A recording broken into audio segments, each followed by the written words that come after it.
Mobile घेऊन संडासात किती वेळ बसताय? डोळ्यासमोर आणा आपल्या आई बाबाला. तुझ्या काळजामध्ये पेरतो बोरा. कपड्याला हात घालाल. तर कसं काय भावांनो, सुस्वागतम तुमचं अजून एका फ्रेश व्हिडिओ कॉन्टेंट मध्ये. तर इंस्टाग्राम हे असे एक साधन झाले जिथे तुम्हाला वेगवेगळ्या प्रकारचे नमुने बघायला भेटतात. तरी तुम्हाला त्या नमुन्यांना बघायचं नसलं तरी तुमच्या मोबाईल वरती येणारच आहे. मी पहिला तर तुम्हा सगळ्यांना सांगतो की मी या सरांना हेट नाही करत, ट्रोल नाही करत. व्हिडिओ फक्त मनोरंजनासाठी बघा. उगा कमेंट मध्ये येऊ माझ्यावरती फायरिंग करू नका. तर चला मग व्हिडिओला सुरुवात करूया. कसं पाहिजे रे शरीर? होय ए किती जोर मारतायस रोज? जोर किती मारताय? या सरांचा मेन प्रॉब्लेम फक्त मुलं आहे तो. मुलींसोबत तर सर एकदम संस्कारी भाषेत बोलतात आणि मुलांची डायरेक्ट लायकीच काढतात.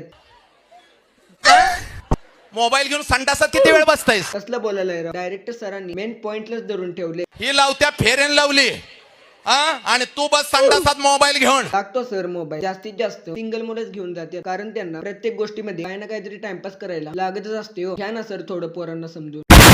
संडासात बसायचा मोबाईल घेऊन.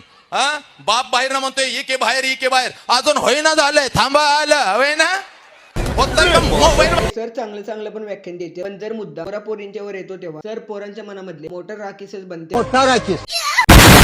तुला विकत तुझ्या शरीराचं तुकडं करत असताना ते प्रेम आहे का? जो पोरगा तुझ्यावर प्रेम कराल तुझ्यापेक्षा जास्त तुझ्या आई बापांची इज्जत करल आणि तुझ्या आई बापाला पोलीस स्टेशनला उभं करणार नाही बघ. जी रडत नाहीये तीच सिंगल दिसायला लागली. पोरगा तुझ्यापेक्षा सुंदर,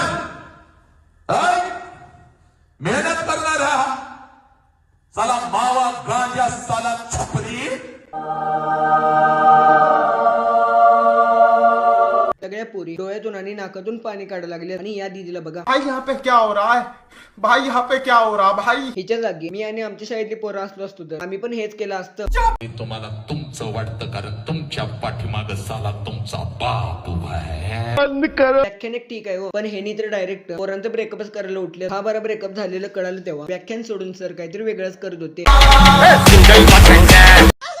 एवढी खुशी तर मला फ्री फायर मध्ये 10 रुपयाचा एअर ड्रॉप पडल्यावर पण होत नव्हती. जेवढी खुशी तर या सरांना झाल्या. कुठे फेडशील हो सर पाप. आणि डोळ्यासमोर आणा आपल्या आई बाबाला.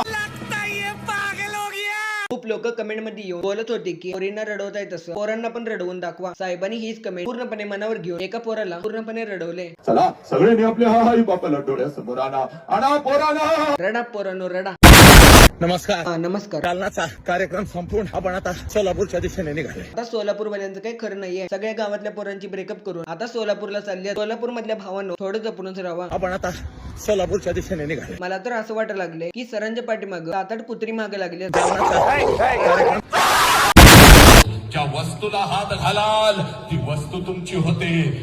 एखाद्या महागड्या वस्तूला जरी हात घातला सगळ्या पोरी रडा लागल्यात राव. किती रडवताय हो. तुम्हाला तुमचं वाटतं कारण तुमच्या पाठीमाग साला तुमचा बाप उभा आहे. सरांनी ट्रोलिंगला लईच मनावर घेतले राव. पोरांसाठी तर गर्दन काळात होऊन आले. सणासुदीला ते कपडे घालून तुम्ही मिरवत असता. माझ्या बापाने शर्ट घेतला, माझ्या बापाने पॅन्ट घेतली, माझ्या बापाने हे घेतलं, माझ्या बापाने ते. धन्यवाद बस. चालता फिरता पोरं रडवणारी मशीन वाटायला लागली. तर बास भावानो, व्हिडिओ आवडला असेल तर एक लाईक करून टाका. चॅनल वरती जर नवीन असेल तर सबस्क्राईब करून टाका यार करून. 500 सबस्क्रायबर आपले पूर्ण होत आले. तर व्हिडिओ कसा वाटला कमेंट करून नक्की सांगा. तोपर्यंत जय श्रीराम, जय शिवराय.